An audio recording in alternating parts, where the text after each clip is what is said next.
সব ভাই লোক কি অবস্থা? কিরে তোর তো কোনো খোঁজ খবরই নাই। আর খোঁজ খবর দিয়ে কি করবি? আচ্ছা গিটারটা রাখতো, বাবা টাকা পাঠিয়েছে, আমি টাকাটা উঠে আসি।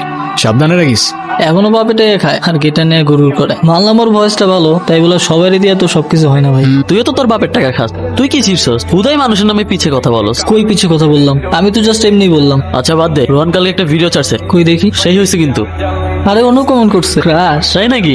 কিরে ছোট, কিসের ভিডিও, কিসের কমেন্ট আর কিসের গের আসছে? আসসালামু আলাইকুম ভাই। ওয়ালাইকুম সালাম। দেখি গিটারটা। ভাই এটা রোহানের গিটার। রোহানের গিটার তো কি হইছে? না ভাই কিছু না। হে যা, ছিঁড়ে গেল তো। ভাই এটা কি করলেন? তোর রোহান রে কইস এই গিটারের তার যেমন ছিঁড়ছি না, তোর রোহানটা ধরলেও না এমন করে ছিঁড়ালাম। চোস কি রে, কি হয়েছে? কে ছিঁড়ছে? জাকির ভাই। ওই স্ট্রিং সিসুস কেন? স্ট্রিং সিসুস কেন তুই? শালা তুই কিনে দিছিস না তোর বাপ কিনে দিছে গিটার? স্ট্রিং সিসুস কেন তুই? ঠান্ডা হয়, এতটা গরম হইস না। এটা তুই ঠিক করস নাই, এটা কোনো র্যান্ডম গিটার না, এটা আমার ইমোশন।